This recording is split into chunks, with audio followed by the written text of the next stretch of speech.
1,008 minuto ang ibinuwis ko upang dugtungan ang buhay ng iyong ama. Ngunit, 1 segundo lang ang kailangan mo upang itapon ako na parang basura. Ako si Dr. Mari, ang doktor na pinaluhod nyo sa kahihiyan. Ngunit hindi nyo kailanman mapapatay ang katotohanan. Handa na ba kayong makita ang pagguho ng inyong gintong palasyo? Sa gitna ng bango ng mga bulaklak at lason? Gumising ka, tamad! Huwag mong dungisan ang silya ng mga Valderrama ng iyong pagiging iresponsable. Hindi kita binabayaran upang maging pabigat sa ospital na ito. Ang boses ni Sebastian Valderrama ay tila isang marahas na kidlat na bumasag sa katahimikan ng maliit na silid pahingahan ng mga doktor. Hindi ito sigaw, kundi isang malamig at mapang-alipustang tinig na direktang tumama sa namamanhid na diwa ni Marikit. Ang bawat pantig ay punong-puno ng put. Tila ba ang presensya ni Marie sa loob ng San Rafael Medical Center ay isang malaking kasalanan na kailanman ay hindi mapapatawad ng bagong tagapamahala. Dahan-dahang idinilat ni Marie ang kanyang mga mata. Ang puting liwanag ng bumbilya sa kisame ay tila sumasaksak sa kanyang paningin. Naramdaman niya ang matinding paninginig ng kanyang mga daliri. Ang mga daliring sa loob ng 18 oras ay hindi bumitaw sa dulo ng isang scalpel upang pigilan ang kamatayan sa pag-agaw sa buhay ni Don Arturo. Ang kanyang likod ay kabyos na sa tindi ng pagod, at ang bawat buto sa kanyang katawan ay tila ba nagkakapira-piraso sa bawat hininga. Sa gitna ng kanyang pagkakahapo, ang miya-mainang sandaling ito ay sadyang nakapanlulumo. Habang ang buong mundo ay tinitingnan si Basti bilang dakilang anak na magliligtas sa legasya ng ama, tanging si Mary lamang ang nakakaalam na ang bawat patak ng pawis niya ang siyang tunay na dahilan kung bakit may pintig pa ang puso ng matandang Valderrama. Naramdaman ni Mary ang matinding panunuyo ng kanyang lalamunan nang dahan-dahang tumayo si Basti sa kanyang harapan. Ang bango ng mamahaling kulo ng lalaki ay tila laso na sumasakal sa payak na amoy ng antiseptic na nakadikit sa balat ng doktor. Isang internal crumbling ang dumaan sa kanyang kalooban. Narito siya, ang babaeng itinuring na martyr ng charity ward. Kasalukuyan namang hinahamak ng lalaking kailanman ay hindi naranasang marumihan ang mga kamay ng dugo para sa kapwa. Sir Sebastian, pasensya na po. Katatapos ko lang po sa operasyon ni Don Arturo. Ang mahinang tugon ni Mari. Ang boses niya ay nanginginig sa pagitan ng pagod at matinding pighati. Isang mapait na tawa ang kumawala sa mga labi ni Doña Pilar na noon ay dahan-dahang pumasok sa silid. Ang kanyang mga alahas ay nagniningning sa ilalim ng ilaw, tila mga matang nangungutya sa karalitaan ni Mari. Operasyon? O baka naman nagpapanggap ka lang na pagod upang makakuha ng simpatiya sa pamilya namin? Basti, tignan mo ang babaeng ito. Siya ang tipo ng mga taong sipsip sa katotohanan, pero bulok ang trabaho. I don't care about your excuses, Dr. Kurandang. Ang malamig na sabi ni Basti, habang marahas na hinahablot ang stethoscope na nakasabit sa leeg ni Mari. Ang tunog ng pagkapunit ng bulsa ng kanyang puting terno ay tila tunog ng pagkapunit ng bawat pahina ng kanyang pangarap. You are a disgrace to this institution. Isang doktor na natutulog habang nag-aagaw buhay ang pasyente? You are fired. Ngayon din, bago ko pa ipakaladkad ang pagmumukha mo sa labas. Naramdaman ni Mari ang pagpunit sa kanyang pagkatao sa harap ng mga NARS at kapwa-doktor na kasalukuyan na nagbubulungan sa labas ng pinto. Ang hiya ay tila isang dambuhalang alon na lumulunod sa kanya, dahilan upang manghina ang kanyang mga tuhod. Iniaabot niya ang kanyang nanginginig na mga daliri upang pulutin ang kanyang stethoscope. Ngunit mabilis itong sinipa ni Basti patungo sa sulok ng silid. Saan ako nagkulang? Ito na ba ang halaga ng aking tapat na pagsisilbi? Ang mapaupo sa putikan habang ang aking danggal ay kasalukuyan, nang miyuyurakan ng mga taong ang tanging yaman ay ang kanilang pangalan. Bakit tila ang langit mismo ay tumalikod na sa aking mga panalangin sa oras na wala na akong matakbuhan? Dahan-dahang tumayo si Mari Binaliwala ang hapdi ng kanyang nanginginig na mga binti. Tinitigan niya ang kanyang pangalan sa duty board na kasalukuyan ng binubura ni Basti gamit ang isang itim na marker. Ang kislap ng kanyang mga mata ay hindi na nanggagaling sa luha, kundi sa isang naggangalit na determinasyon na matagal na niyang ibinaon sa limot. Ang cliffhanger ay dahan-dahang nabubuo sa bawat yabag ng sapatos ni Mary patungo sa main exit ng ospital. Ngunit bago pa man siya makalabas, isang malakas na hiyaw ang narinig mula sa intensive care unit. Ang tunog ng mabilis na pagtibok ng heart monitor na biglang naging isang mahaba at nakakangilang tunog ng babala.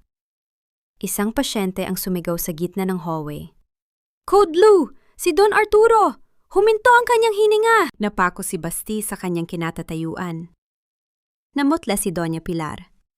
Sino ang maliligtas sa matandang Valderrama kung ang kaisa-isang kamay na marunong humawak ng scalpel ay kasalukuyan na nilang itinapon sa gitna ng unos?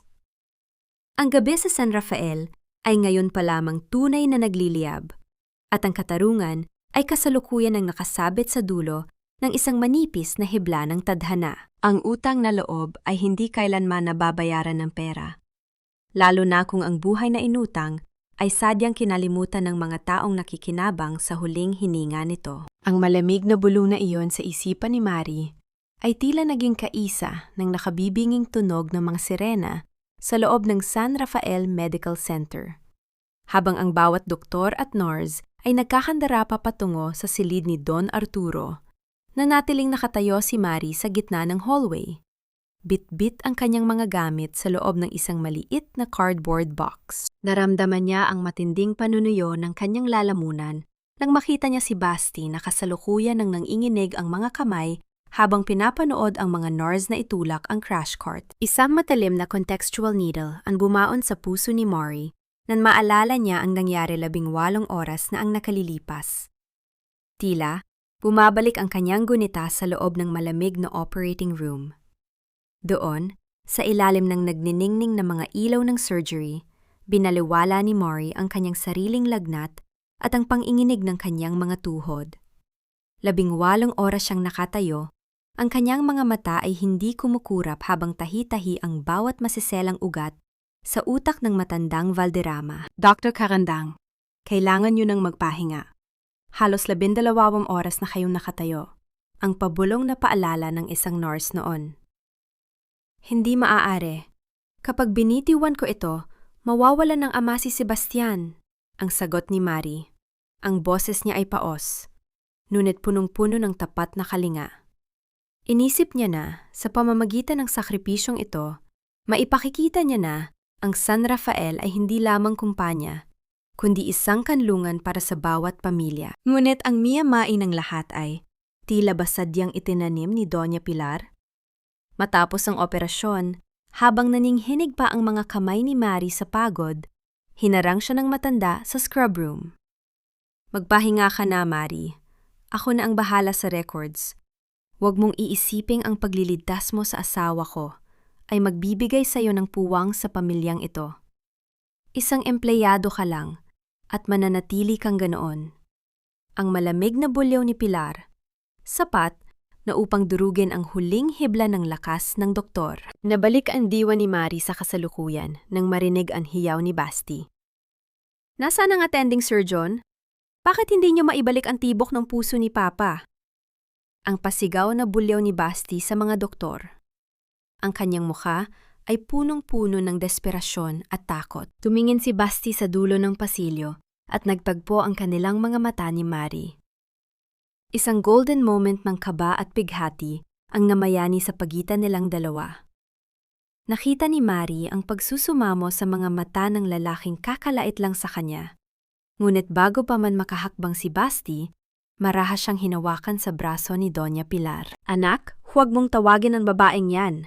Siya ang dahilan kung bakit nag-complicate ang kalagayan ng tatay mo. Renato is already inside. He will handle it." Ang gaslighting na tugon ni Pilar. Ang kanyang boses ay tila ba banal na ina na nagpoprotekta sa kanyang anak mula sa isang halimaw. Naramdaman ni Mary ang internal crumbling sa kanyang kalooban. Gusto niyang tumakbo pabalik. Gusto niyang sabihin kay Basti na tanging ang espesyal na clamp na inilagay niya ang makapagliligtas sa kanyang ama. Ngunit ang stethoscope na sading itinapon ni Basti sa dumi kanina ay nagsilbing paalala na wala na siyang karapatan sa loob ng gusaling ito. Isang golden moment ng pagpapakumbaba ang namayani ng dahan-dahang lumakad si Mari patungo sa maliit na chapel ng ospital bago siya tuluyang lumisan. Doon, sa gitna ng amoy ng kandila at katahimikan, lumuhod siya. Hindi siya nanalangin para sa kanyang trabaho. Hindi siya nanalangin para sa kanyang dangal. Lord, iligtas niyo po ang Don. Huwag niyo pong hayaang ang kasakiman ng iba ang maging dulo ng kanyang buhay. Ang pabulong na panalangin ni Mari habang ang kanyang mga luha ay dahan-dahang pumapatak sa kanyang nanginginig na palad. Ang cliffhanger ay dahan-dahang nabubuo sa bawat segundo ng pananahimik ni Mary sa loob ng chapel. Biglang pumasok ang isang nurse. Hinihingal at nanlalaki ang mga mata. Dr. Mary, si Sir Sebastian, kasalukuyan na siyang nagwawala sa ICU. Hinahanap niya kayo. Ayaw gumana ng gamot na ibinibigay ni Dr. Renato. At ang Don ay nagsimula ng bumulong ng pangalan niyo. Nanlamig ang buong pagkatao ni Mari. Ang katarungan ay narito na, ngunit ang presyo nito ay ang buhay ng taong tanging nagtiwala sa kanya noon. Handa ba siyang suungin ng apoy ng kahihiyan upang iligtas ang pamilyang tumapon sa kanya sa putikan? Ang bawat pader na gawa sa kalawang na yero ay tila mas matatag kaysa sa mga haligi ng mansyong sadyang itinayo sa ibabaw ng mga kasinungalingan. Sa mundong ito ng mga nakaluhod, ang bango ng tapat na kalinga ay mas matapang pa kaysa sa anumang lason na nakabalot sa ginto. Ang malamig na bulong na iyon ng sariling isipan ni Mari ay tila naging kaisa ng mahinang patak ng ulan sa butas-butas na bubong ng munting klinika sa dulo ng isang masikip na eskinita sa Tondo. Nakatayo siya sa harap ng isang kalawanging lamesa. Maingat na nag-aayos ng mga gamot na donated lamang ng mga deboto sa kalapit na simbahan. Ang amoy ng piniritong tuyo mula sa kapitbahay at ang lansa ng kanal sa labas ay humahalo sa amoy ng alkohol na nakadikit sa kanyang mga kamay. Malayo ito sa nagniningning na mga hallway ng San Rafael. Ngunit sa unang pagkakataon sa loob ng maraming taon, naramdaman ni Mari na ang kanyang bawat paghinga ay hindi na pag-aari ng mga Valderrama. Naramdaman ni Mari ang matinding panunuyo ng kanyang lalamunan nang marinig ang tunog ng isang marangyang sasakyan na pilit na binabaybay ang makipot na daan. Ang miya-mainang sandaling ito ay tila isang nakakasakal na usok. Narito siya, ang neurosurgeon na itinapon na parang basura, kasalukuyan namang dinadayo ng mismong lalaking nagpahiya sa kanya. Isang matalim na contextual needle ang bumuon sa kanyang puso nang maalala niya ang anyo ni Basti nung huling gabi sa ospital. Ang mapang-uyam nitong tawa habang tinatawag siyang irresponsable. Sa bawat segundo ng katahimikan, naramdaman ni Mari ang panginginig ng kanyang mga daliri na mahigpit na nakakapit sa isang bote ng antibiotic. Bumukas ang pinto ng munting klinika na naglabas ng isang mahaba at nakakangilong tunog ng kahoy. Pumasok si Sebastian Valderrama. Nakasuot siya ng isang puting polo na halatang gawa sa pinakamahal na tela. Ngunit na yon ay may mga mansana ng putik at ulan. Ang kanyang buhok ay gulo-gulo at ang kanyang mga mata, ang mga matang dati ay punong-puno ng kayabangan, ngayon ay balot ng isang nakapanlulumong desperasyon. Mare, nahanap din kita, ang paos na sabi ni Basti. Ang boses niya ay nanginginig, tila ba ang bawat salita ay isang malaking pakiusap na pilit niyang nilulunod sa kanyang lalamunan. Pumunta ako rito, hindi bilang boss mo. Pumunta ako rito dahil si Papa, hindi siya gumigising. Sabi ni Dr. Renato ay maayos naman ang lahat, pero ramdam ko na may mali. My father needs you, Mari. Isang mapait na tawa ang kumawala sa mga labi ni Mari habang dahan-dahang ipinagpapatuloy ang kanyang ginagawa. Hindi niya tiningnan ang lalaki. Isang internal crumbling ang dumaan sa kanyang isipan. Gusto niyang isigaw kay Basti na ang katarungan ay hindi isang pintong maaari niyang buksan at isara sa tuwing gusto niya. I'm sorry, Mr. Valderrama, pero ayon sa inyo, irresponsable akong doktor, di ba? Bakit kayo narito sa eskinita ng mga dukha upang hanapin ang isang basurang tinapon niyo na? Maddie, please. I was wrong. I was blinded by what Mama Pilar told me. Ang pasigaw na bulyaw ni Basti. Ngunit ang kanyang sigaw ay agad ding napalitan ng isang mahinang hikbi. Dahan-dahan siyang lumapit, sapat na upang maamoy ni Mari ang bango ng sandalwood na humahalo sa amoy ng kahirapan sa loob ng klinika. I saw the medical records, Mari. Nakita ko ang clamp na ginamit mo. Dr. Renato was confused. He didn't even know your surgical technique. Kung hindi ka babalik na yun din, si Papa, baka hindi na siya umabot bukas. Isang golden moment ng pambihirang tatag, ang namayani nang biglang pumasok ang isang maliit na bata sa klinika, nanginginig sa lagnat. Walang sabi-sabi, binaliwala ni Mari ang presensya ni Basti. Dahan-dahan niyang binuhat ang bata at inihiga sa isang payak na kahoy na upuan. Isang golden moment ng kalinga ang nasaksihan ni Basti nang dahan-dahang punasan ni Mari ang noo ng bata gamit ang isang basang tela habang humihimig ng isang mahinang oyayi upang kumalma ito. Nakita ni Basti ang kaibahan ng Mary na makita niya sa break room at ang Mary na nasa harap niya ngayon. Ang tunay na puso ng San Rafael ay hindi pala nanggagaling sa kislap ng mga makina, kundi sa init ng mga kamay na handang magsakripisyo para sa walang-wala. Naramdaman ni Basti ang isang matinding hiya na dahan-dahang lumununod sa kanya. Lumapit siya at kinuha ang stethoscope na nakapatong sa lamesa. Ang stethoscope na siya rin ang nagsipa noon sa dumi. Dahan-dahan niya itong inabot kay Mary. Ang kanyang mga kamay ay nanginginig sa pagsisisi. Patawarin mo ako, Mary. Ang pabulong na pagsusumamo ni Basti.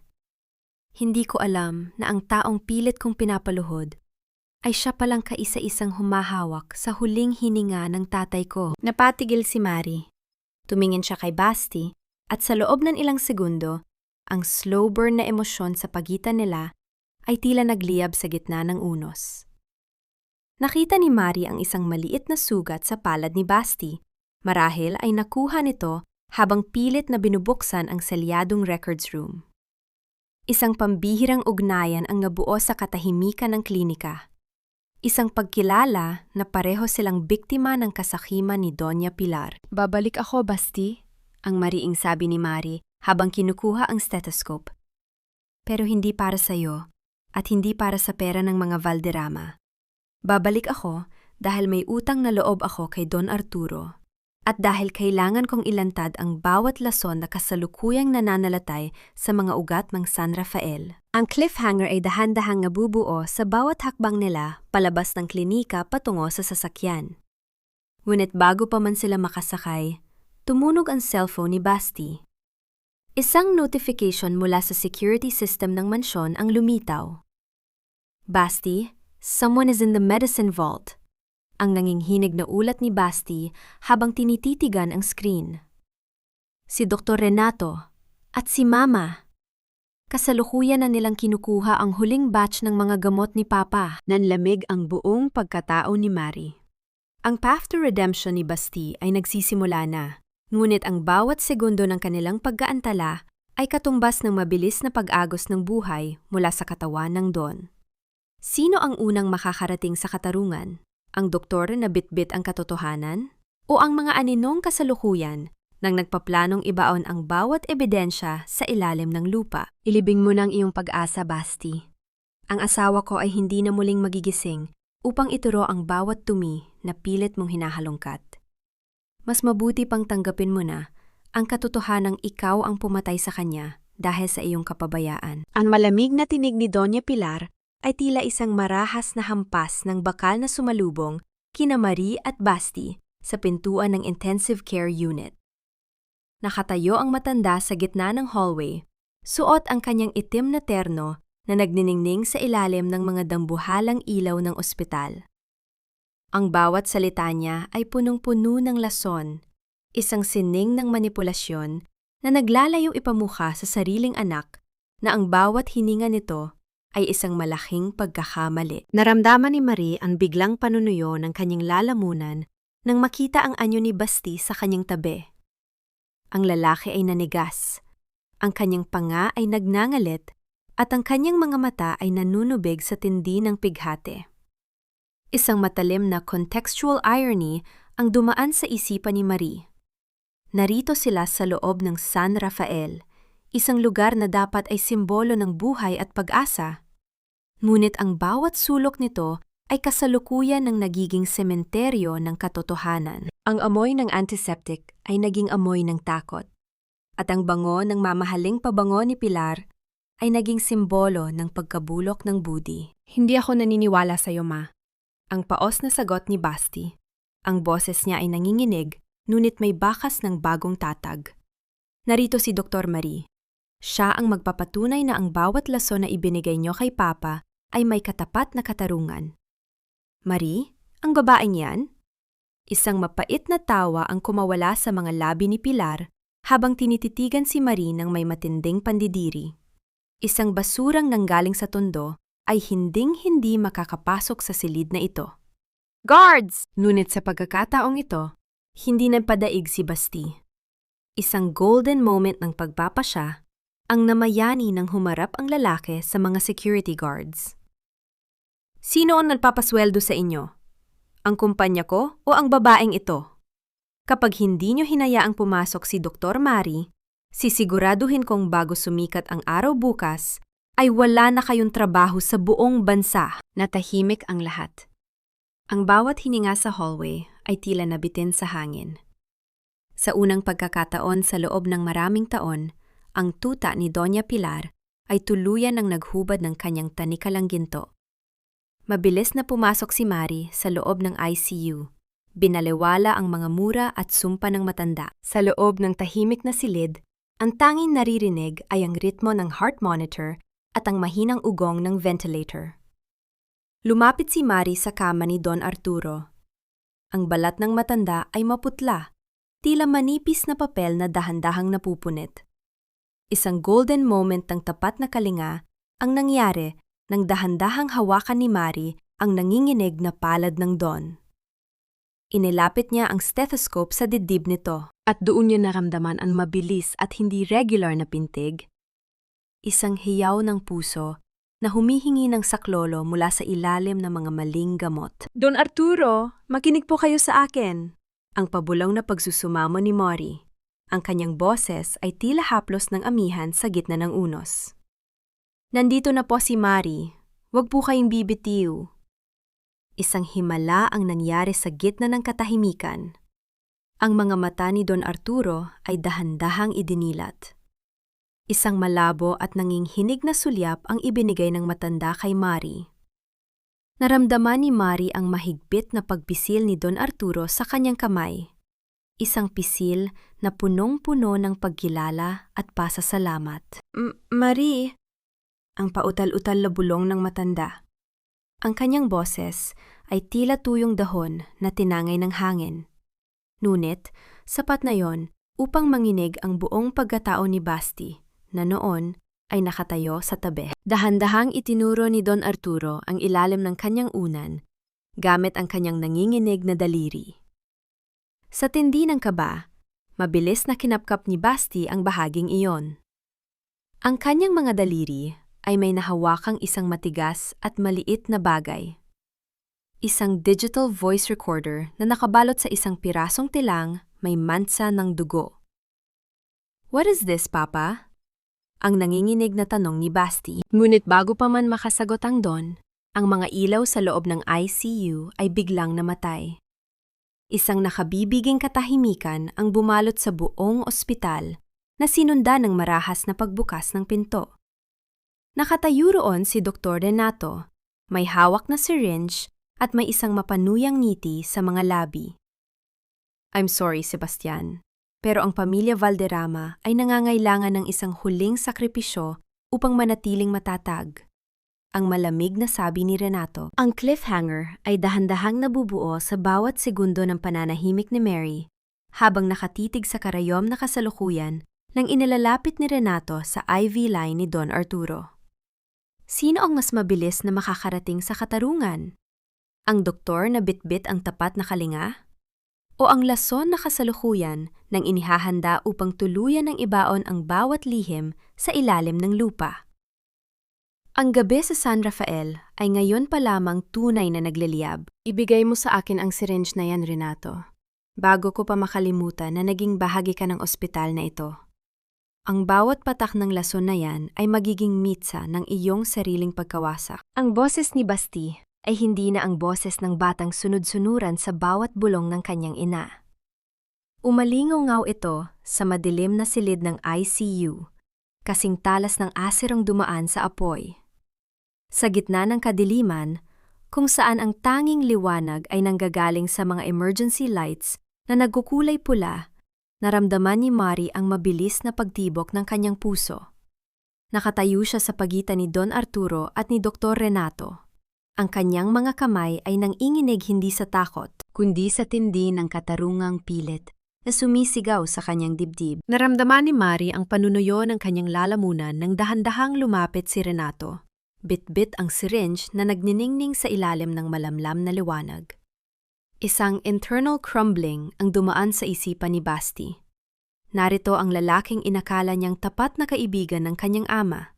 Kasalukuyan namang naglalakad patungo sa kamatayan nito. Ang miyamay ng sandaling ito ay sadyang nakapanlulumo.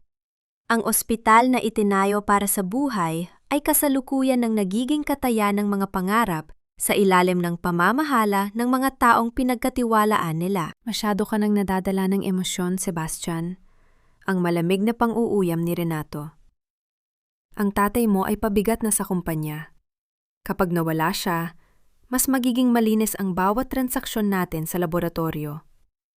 Huwag kang humarang sa daan ng progreso. Isang golden moment ng pambihirang tatag ang namayani ng marahas na sunggaban ni Basti ang braso ni Renato. Binaliwala ni Basti ang panganib na maaring tumama sa kanya ang karayom. Sa isang mabilis na galaw, naipihit niya ang kamay ng doktor palayo sa IV line ni Don Arturo. Ang tunog ng pagbagsak ng syringe sa sahig ay tila hudyat ng pagsisimula ng isang bagong yigmaan. Progress. Ang tawag mo ba sa pagpatay sa mga mahihirap na pasyente gamit ang mga peking gamot ay progreso? Ang pasigaw na bulyaw ni Basti, ang kanyang panga ay naggangalit sa galit. Narinig ko ang lahat sa recorder ni Papa. Ang bawat sentimong ninakaw niyo ni Mama Pilar mula sa pondo ng charity ward ay nakatala na rito. Naramdaman ni Mari ang biglang pagluluwag ng hangin sa kanyang paligid nang makita ang pagbabago ni Basti. Ang lalaking inakala niyang mahina ay kasalukuyan nang tumatayo bilang tunay na haligi ng San Rafael. Mabilis na kinuha ni Mari ang syringe sa sahig at mainat itong inilagay sa loob ng isang plastic bag. Isang ebidensyang hinding-hindi na nila mabubura. Nang bumalik ang kuryente, bumulad sa kanila ang anyo ni Doña Pilar na nakatayo sa may pintuan. Wala na ang banal na maskara sa kanyang mukha. Ang tanging natitira ay ang nanglilisik na mga mata ng isang lubong na huli sa akto. Anak, huwag kang padalos-dalos. Ang recorder na yan ay walang silbi sa korte. Ang gaslighting na bulong ni Pilar habang dahan-dahang lumalapit. Inabutan niya si Basti ng isang baso ng tubig. Tila ba pinapakalma ang isang batang nagwawala? Ginamit lang ni Mari ang tatay mo upang sirain tayo. Huwag mong sirain ang ating kinabukasan dahil sa isang katulong. Tinitigan ni Basti ang baso ng tubig. Pagkatapos ay tumingin siya ng diretso sa mga mata ng kanyang ina. Isang internal crumbling ang muling dumaan sa kanyang isipan nang maalala niya ang lahat ng gabing pinaniwalaan niya, ang bawat kasinungalingan nito. Dahan-dahan niyang ibinuhos ang tubig sa sahig sa paanan ni Pilar. Ang kinabukasan na sinasabi niyo, Ma, ay nakatayo sa ibabaw ng mga bangkay ng mga pasyenteng pinagkaitan niyo ng tamang gamot, ang malamig na sabi ni Basti. At si Dr. Mari, siya ang boses na sadyang pinatahimik niyo dahil takot kayong makita ang inyong sariling dumi. Mula sa oras na ito, hindi na ako ang inyong tagapagmana. Ako na ang inyong kaisa-isang kalaban. Naramdaman ni Mari ang panginginig ng kanyang mga daliri nang marinig ang deklarasyon ni Basti. Ang mist of distrust ay tuluyan ng napawi, napalitan ng isang mapanganib na realidad. Isang sacrifice dilemma ang kasalukuyang bumubuo sa kanyang isipan. Alam niyang sa sandaling lumabas sila sa silid na ito, ang bawat anino sa San Rafael ay magiging kaaway nila. Sir Sebastian, kailangan na nating ilipat si Don Arturo, ang pabulong na paalala ni Mari. Hindi naligtas ang ospital na ito para sa kanya. I know, Mari, at alam ko rin kung saan tayo pupunta. Ang sagot ni Basti habang mahigpit na hinahawakan ang kamay ni Mari. Isang slow burn na emosyon ang sumabog sa kanilang pagitan sa gitna ng tensyon. Isang pagkilala sa dalawang kaluluwang nagkasundo sa gitna ng unos. Ang cliffhanger ay dahan-dahang nabubuo sa bawat hakbang nila palabas ng ICU. Napansin ni Mary na ang bawat security guard sa hallway ay kasalukuyan ng nakatingin sa kanila, hawak ang kanilang mga radyo. At sa dulo ng pasilyo, nakita niya si Attorney Macario na may hawak na isang dokumento. Isang court order na sadyang kinuha ni Doña Pilar upang ideklara si Basti bilang mentally unfit na mamahala sa ospital. Sino ang tunay na magmamay-ari ng San Rafael? Ang anak na nagsisimula ng gumising? O ang ina na handang ilibing pati ang sariling katuwiran upang manatili lamang sa trono? Ang gabi sa Maynila ay ngayon pa lamang tunay na nagliliyab, at ang katarungan ay kasalukuyan ang nakasabit sa isang manipis na hibla ng tadhana, habang ang mga yabag ng sapatos ng mga tauhan ni Pilar ay papalapit na sa kanila. Hindi sapat ang iyong mga luha upang baguhin ang batas, Dr. Karandang. Sa larong ito, ang katarungan ay para lamang sa mga taong may kakayahang magbayad, at sa kasamaang palad para sa iyo, ang iyong katapatan ay walang katapat na halaga sa aking bank account. Ang mga salitang iyon ni Attorney Macario ay tila mga tipak ng yelo na dahan-dahang dumudurog sa natitirang lakas ni Mari habang nakatayo siya sa loob ng marangyang opisina ng abogado sa Makati. Nanginginig ang mga kamay ni Mari habang dahan-dahan niyang ibinibitiw ang plastic bag na naglalaman ng syringe at ang recorder ni Don Arturo sa ibabaw ng lamesang nara. Inisip niya na sa silid na ito, sa harap ng lalaking itinuring niyang huling tanggulan ng katotohanan ay sa wakas ay makakahinga na siya ng maluwag. Inialay niya ang bawat piraso ng kanyang ebidensya ng may buong tiwala. Tila ba ito ay isang banal na sakripisyo para sa kaligtasan ng San Rafael? Naramdaman ni Mari ang matinding panunuyo ng kanyang lalamunan nang marinig ang dahan-dahang pagpihit ng pintuan sa kanyang likuran. Ang bango ng mamahaling pabango ni Doña Pilar ay muling sumakal sa payak na amoy ng pag-asa na pilit niyang binubuo. Isang internal crumbling ang dumaan sa kanyang isipan. Narito siya, ang doktor na binuwis ang danggal upang iligtas ang kaisa-isang lalaking naniwala sa kanya. Kasalukuyan namang pinapanood ang paglipat ng kanyang mga armas patungo sa mga kamay ng kanyang kaaway. Ang miya-mainang lahat ay tila isang nakakasakal na usok, habang siya ay nakikipaglaban para sa katarungan ng mga dukha. Ang taong hininga niya ng saklolo ay kasalukuyan ng nagpapalitan ng mga makahulugang ngiti sa babaeng nagnangais siyang mabulok sa kulungan. Attorney, what is the meaning of this? Bakit nandito si Doña Pilar? Ang nanginginig na tanong ni Mari. Ang boses niya ay halos isang bulong na lamang na nilalamon ng ingay ng aircon sa silid. I'm just doing my job, Mari. I'm protecting the interest of the majority shareholders. Ang malamig na sagot ni Macario habang dahan-dahang inuusog ang folder patungo kay Pilar. At sa ilalim ng bagong kasunduan, ang mga ebidensyang dala mo ay kasalukuyan ng ituturing na bunga ng pagnanakaw at falsification of documents. Isang mapait na tawa ang kumawala sa mga labi ni Doña Pilar habang binubuksan ang folder. Thank you, Macario. Sisiguraduhin kong malaki ang magiging bahagi mo sa susunod na expansion ng San Rafael. Ang sabi ng matanda bago ibaling ang tingin kay Mari ng may matinding pandidiri. Did you really think na sapat na ang isang lumang recorder upang itumba ako? You are just a stray dog, Mari. At ang mga ligaw na aso, kapag masyadong maingay, ay sadyang kailangang iligpit. Naramdaman ni Marie ang panginginig ng kanyang mga daliri na nakakuyom sa kanyang gilid. Ang mist of distrust ay tuluyan ng lumunod sa kanyang katuwiran. Sa bawat segundo ng pananahimik niya, nararamdaman niya ang selyo ng takot sa kanyang puso. Paano niya ililigtas si Don Arturo kung ang bawat boses na dapat ay magtatanggol sa kanya ay sadyang pinatatahimik ng ginto? "Pumasok na kayo!" Ang pasigaw na utos ni Pilar. Bumukas ang pinto at pumasok ang 2 operatiba ng pulisya. Kasunod si Dr. Renato na may hawak na isang itim na folder. "Dr. Marikit Carandang, you are under arrest for the theft of controlled substances and for providing fraudulent surgical reports to mislead the board." Ang deklara ng opisyal. Naramdaman ni Marie ang marahas na pagkapit ng mga posa sa kanyang mga kamay. Ang lamig ng bakal ay tila ba nanunuot sa kanyang mga buto, isang paalala na sa gabing ito, ang katotohanan ay tuluyan nang natalo ng kapangyarihan. Tumingin siya kay Macario at nakita niya ang kawalan ng pakialam sa mga mata nito, isang pagsisising huli na dahil sa tindi ng kasakiman. "Saan niyo ako dadalhin?" Ang hiyaw ni Marie habang pilit siyang hinihila palabas ng opisina. Sa lugar kung saan hindi ka na muling makakapanira ng pangalan ng mga Valderrama, ang pang-uuyam ni Pilar. "And don't worry about Basti." Kasalukuyan na siyang pinapirma ng mga dokumento na magsasabing ikaw ang nag-utos sa kanya na lasunin ang sarili niyang ama. "You will rot in jail, Mary." At ang San Rafael? Magiging akin na ito ng tuluyan. Ang cliffhanger ay dahan-dahang nabubuo sa bawat hakbang ni Mary patungo sa elevator. Napansin niya ang isang monitor sa lobby na kasalukuyan ng nagpapakita ng live news update.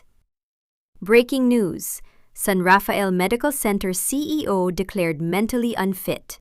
Stepmother takes over as interim chairperson. Sino ang unang magsasakripisyo sa oras na ang bawat pinto ay sadyang isinarado ng mga taong pinagkatiwalaan ni Marie? At magagawa kaya ni Basti na marinig ang hiyaw ng katarungan sa gitna ng naggangalit na bagyo ng pagtataksil? O ang gabi sa Maynila ang magiging huling saksi sa tuluyang paglalaho ng nag-iisang anghel ng San Rafael? Huwag pa nang magabalang hanapin siya, Basti. Sa oras na makalabas ka sa kwartong ito, ang pangalang Dr. Mari ay isa na lamang mansa sa kasaysayan ng San Rafael na pilit ng kinalimutan ng lahat. Ang malamig na tinig ni Doña Pilar ay tila isang mabigat na pader na dahan-dahang sumasakal kay Basti sa loob ng kanyang sariling silid. Nakatayo ang matanda sa may pintuan habang sa likuran niya ay 2 dambuhalang security guards na sadyang inupahan upang bantayan ang bawat paghinga ng kanyang anak. Naramdaman ni Basti ang matinding panunuyo ng kanyang lalamunan. Ang bawat tibok ng kanyang puso ay tila isang tambol na nagbababala ng kanyang sariling pagkakabilanggo sa gitna ng karangyaan. Isang matalim na miyamai ang dumaan sa kanyang isipan. Narito siya sa loob ng isang palasyong nagnaningning sa ginto.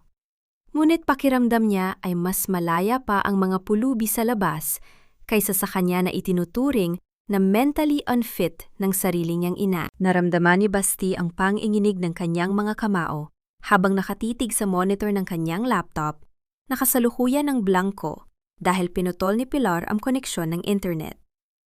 Ang internal crumbling ay tuluyan ng lumalamon sa kanyang pag-asa. Paano ang lalaking inakala ng lahat na may hawak ng mundo ay hindi man lang magawang iligtas ang babaeng binuwis ang dangal para sa kanyang ama? Ang amoy ng mamahaling pabango ni Pilar ay naging amoy ng takot at ang bawat kislap ng mga chandelier sa mansyon ay tila mga matang nanunuya sa kanyang kawalan ng lakas. Ma, stop this gaslighting. I know I'm not crazy. Ang pasigaw na bulyaw ni Basti, ang kanyang boses ay pumiyok dahil sa tindi ng pighati. "Alam ko kung anong ginagawa niya ni Renato. I will find a way to get Mari out of that cell. Kahit ubusin ko pa ang bawat sentimong nasa pangalan ko." "Wala ka ng sentimong hahawakan, Sebastian." Ang malamig na sagot ni Pilar bago tumalikod. "Magpahinga ka na.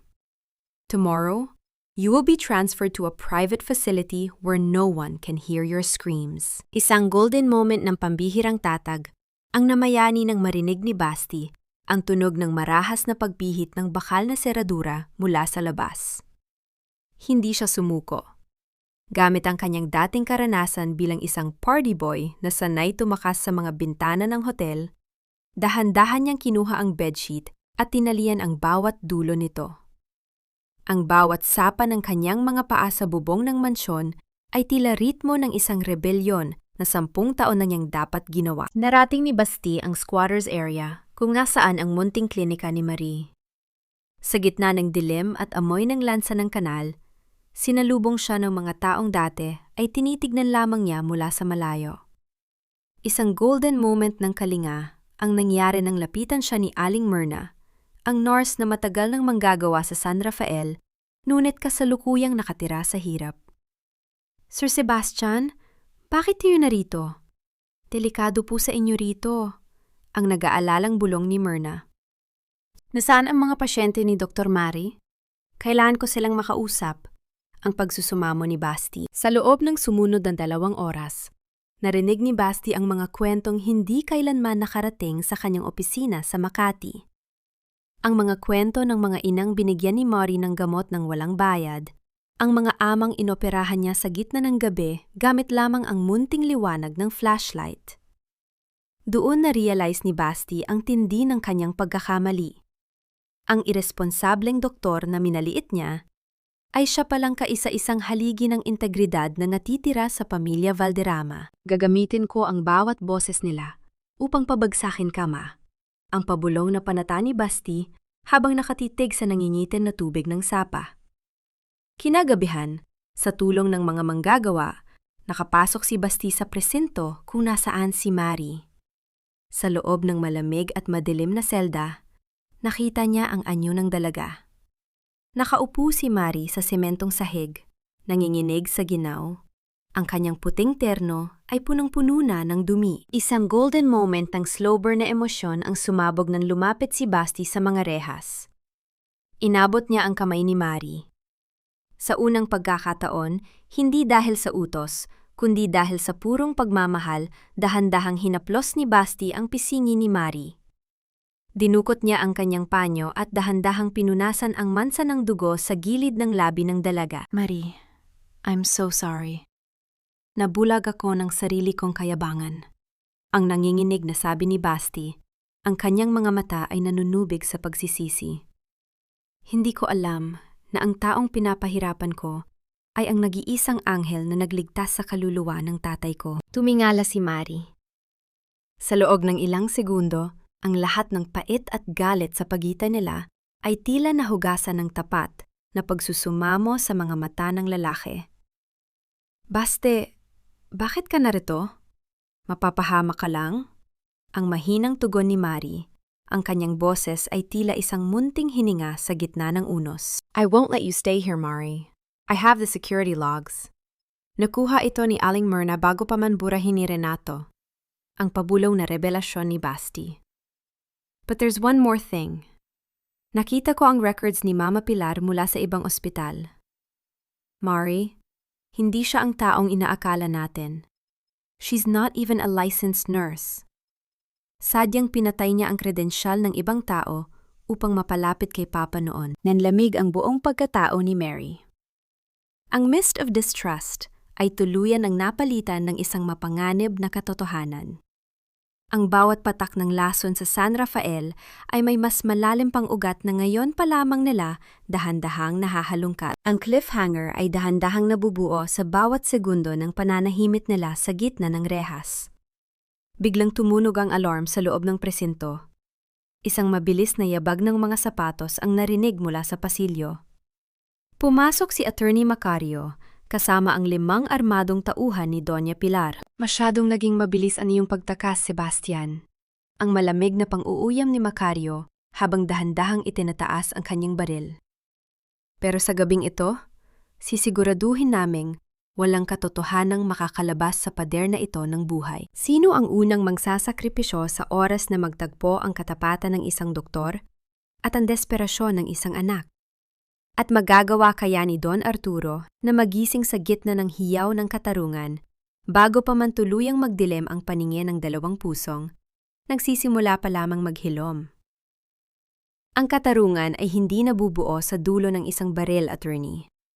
At ang katahimikang pilit ninyong binibili ay mababasag din ng hiyaw ng mga taong matagal na ninyong pinagkaita ng hininga. Ang boses ni Mary ay mahinahon, ngunit may dalang pambihirang talim habang nakatayo siya sa loob ng malamig na selda. Ang kanyang mga kamay ay mahigpit na nakakapit sa mga rehas na bakal. Sa labas ng selda, nakatayo si Sebastian. Ang kanyang malapad na balikat ay nagsisilbing panangga sa pagitan ni Mary at ng nakatutok na baril ni Attorney Macario. Naramdaman ni Mary ang matinding panunuyo ng kanyang lalamunan. Ang bawat hininga niya ay tila paghigop ng tuyong alikabok na sumasakal sa kanyang baga. Isang internal crumbling ang dumaan sa kanyang isipan. Narito ang dalawang pusong nagsisimula pa lamang maghilom. Kasalukuyan namang pinagbabantaan ng mga aninong, sadyang itinayo ng ginto at kasakiman. Camera luylay, makikita ang nakapanlulumong kaibahan sa loob ng pasilyo ng presinto. Sa isang panig, ay ang karanyaan ng mga armas at mamahaling terno ni Macario, at sa kabilang panig ay ang anyo ni Basti at Mari na balot ng dumi at pighati. Isang matalim na miyamai ang dumanas sa kalooban ni Mari, habang siya ay binuwis ang kanyang buhay upang magligtas. Ang mundo naman ay tila nagkasundo upang ibaon siya sa limot sa loob ng madilim na kalsadang ito. Masyado kang maraming alam, Sebastian. It's a pity na kailangang magtapos ang pangalang Valderrama sa ganitong paraan. Ang malamig na pang-uuyam ni Macario habang dahan-dahang inihahanda ang kanyang daliri sa gatilyo. Ngunit bago pa man may mangyari, isang malakas na tunog ng pagpihit ng bakal na gate sa labas ng presento ang narinig.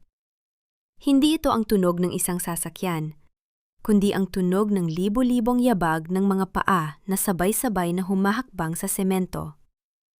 Isang golden moment ng pambihirang lakas ang namayani nang bumukas ang pinto ng pasilyo at pumasok si Nurse Myrna. Hindi siya nag-iisa. Sa likuran niya ay ang mga manggagawa mula sa pier, ang mga tindera mula sa tondo at ang mga pamilyang pinagkaitan ng gamot sa San Rafael. Bitawan niyo ang baril na yan, attorney. Ang buong barangay ay nakasaksi na sa inyong pagpasok. Ang pasigaw na bulyaw ni Myrna. Ang kanyang boses ay nanginghinig sa tinde ng determinasyon. Nakaturo ang kanyang daliri sa bintana kung saan makikita ang nagniningning na mga ilaw ng napakaraming cellphone. Isang dagat ng mga matang kasalukuyan nang nagla-live sa social media. Ang bawat segundo ng inyong pagbabanta ay kasalukuyan ng pinapanood ng buong Maynila. Hindi niyo mapapatay ang lahat ng saksi. Naramdaman ni Mari ang biglang pagluluwag ng pagkakasakal ng takot sa kanyang dibdib. Isang golden moment ng kalinga ang nangyari nang ang isang maliit na batang lalaki, ang batang ginamot ni Mari sa munting klinika, ay lumusot sa pagitan ng mga tao at may iniabot na isang basong tubig sa pagitan ng mga rehas. Walang salita, tanging ang dahan-dahang pagdampi ng maliliit na daliri ng bata sa nanginginig na palad ni Mari. Ngunit naramdaman ng doktor ang isang init na mas matatag pa kaysa sa anumang pader ng ospital. Dr. Mari, huwag po kayong matakot. Nandito po kami. Ang pabulong na sabi ng bata. Nanigas si Macario. Ang kayabangan sa kanyang muka ay biglang napalitan ng isang nakapanlulumong takot. Isang internal crumbling din ang naganap sa mga tauhan ni Pilar nang mapagtanto nilang ang katarungan ay hindi na lamang isang lihim sa loob ng library, kundi isang nagngangalit na agos ng tao na hindi na nila kayang pigilan. Marahas na ibinaba ng mga pulis ang kanilang mga baril, napipilitan sa tinde ng pressure ng publiko sa labas. Basti, we have to go! Nililipat na nila si Don Arturo! Ang sigaw ni Myrna sa gitna ng kaguluhan.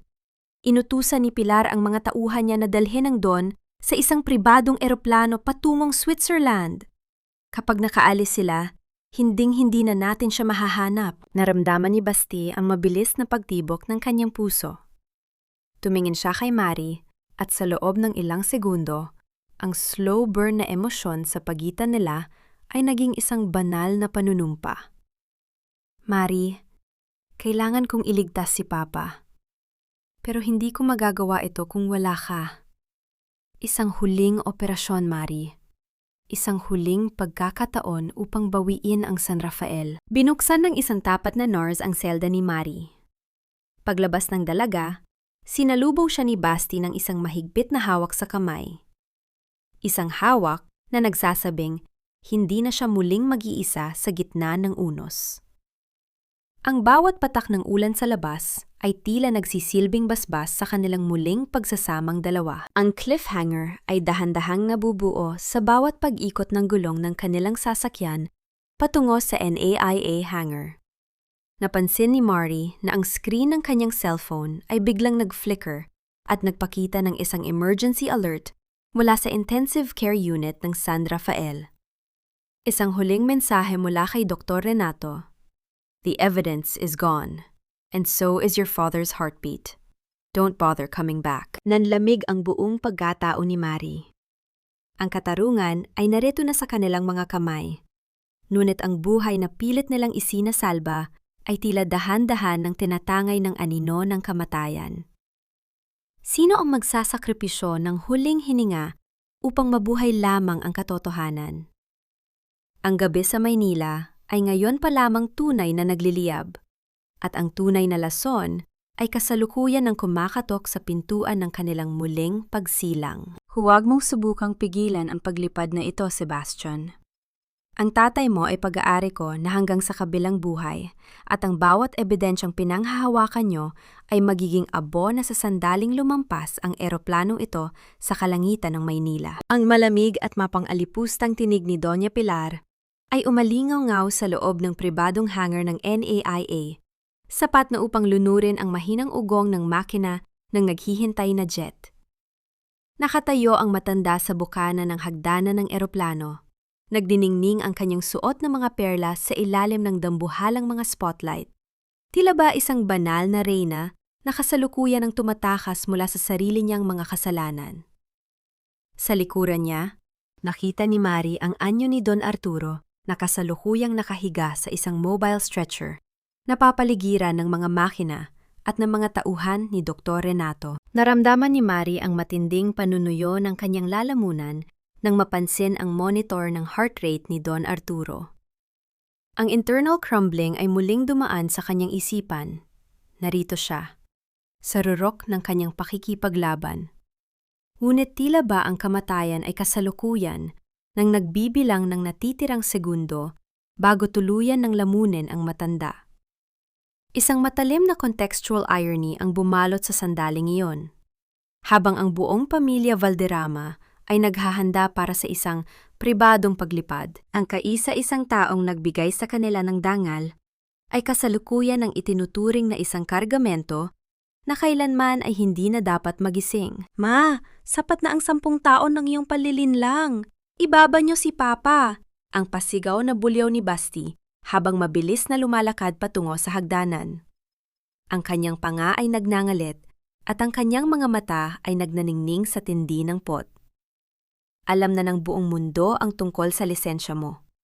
Alam na nila kung paano niyo pinatay ang mga pasyente sa charity ward para lamang sa inyong mga shares. Isang mapait na tawa ang isinagot ni Pilar bago tumingin kay Dr. Renato. Renato, tapusin mo na ito, na yun din. Sa isang mabilis na galaw, kinuha ni Renato ang isang itim na vial mula sa kanyang bulsa. Naramdaman ni Melly ang biglang pagluluwag ng hangin sa kanyang paligid nang makita ang balak ng doktor. Huwag! Ang hiyaw ni Mary habang sinusubuhang tumakbo patungo sa stretcher. Ngunit hinarang siya ng 2 dambuhalang gwardiya. Baste, ang asul na switch sa gilid ng stretcher. Iyan ang bypass ng cardiac pump. Pindutin mo. Isang golden moment ng ganap na sakripisyo, ang gamayani ng marahas na itinulak ni Basti ang mga gwardiya, binaliwala ang bawat suntok na tumatama sa kanyang mukha. Nakarating siya sa tapat ng stretcher ni Don Arturo eksaktong sandali bago maiturok ni Renato ang lason. Sa tindi ng galit ni Basti, nagawa niyang agawin ang syringe at inihagis ito sa semento. Ang tunog ng pagkabasag ng kristal sa sahig ay tila ritmo ng isang hatol na tuluyan ng nagselyo sa kapalaran ng doktor. You're done, Renato, ang malamig na sabi ni Basti, habang pilit na iniaakay ang kanyang ama pababa ng eroplano. Naramdaman ni Mari ang muling pag-init ng kanyang mga mata nang makita ang katatagan ni Basti. Ang slow burn na emosyon sa pagitan nila ay tuluyan ng sumabog nang lumapit ang lalaki sa kanya at dahan-dahang hinawakan ang kanyang nanginginig na palad. Salamat, Mari.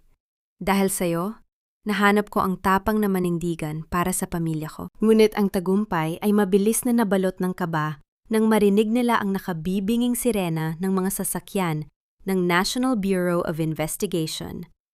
Nakasalukuyan ng pinalilibutan ang hangar.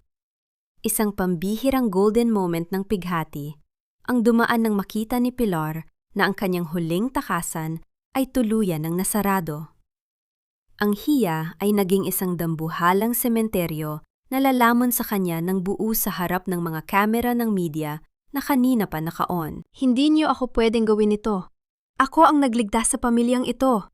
Ang histeryang sigaw ni Pilar habang kinakaladkad siya ng mga operatiba pababa ng hagdanan.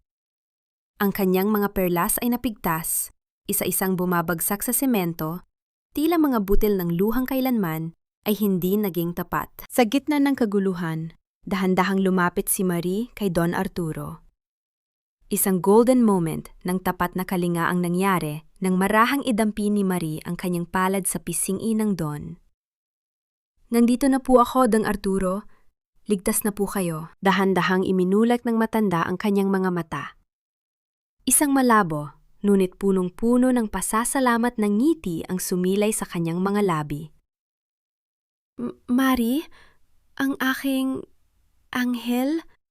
Ang pabulong na hiyaw ng matanda, bago tuluyang maging normal ang ritmo ng kanyang heart monitor. Ang cliffhanger ay dahan-dahang nabubuo sa pagtayo ni Mari at Basti sa gitna ng hangar habang pinapanood ang pag-alis ng mga police mobile, bit-bit ang mga kontrabida. Ngunit sa gitna ng katahimikan, lumapit si Nurse Myrna na may hawak na isang selyadong sobre mula sa library ni Doña Pilar. Ang sobre ay may pangalang Sebastian Valderrama, Private Inheritance. Nanginginig ang mga daliri ni Basti habang binubuksan ang sobre. Ang internal crumbling ay muling dumaan sa kanyang isipan nang mabasa ang nakasulat sa loob. Isang huling revelasyon tungkol sa tunay na dahilan kung bakit pilit na itinaboy ni Pilar si Mari, isang lihim na maaring muling yumanig sa tiwala ni Mari kay Basti. At sa bagong simula, napilit nilang binubuo. Sapat na ba ang katarungang nakuha ni Mari upang mabura ang huling pait ng nakaraan? O ang huling mitsa ng kasinungalingan ay sadyang nakabaon sa pinakamalalim na bahagi ng pangalang Valderrama? Ang gabi sa Maynila ay ngayon pa lamang tunay na naghihilom, at ang bawat hininga ni Mari ay tila isang panalangin para sa isang bukas na wala ng anumang tanikala. Huwag mong dungisan ang kislap ng mga diamante ng pamilyang ito, Marikit.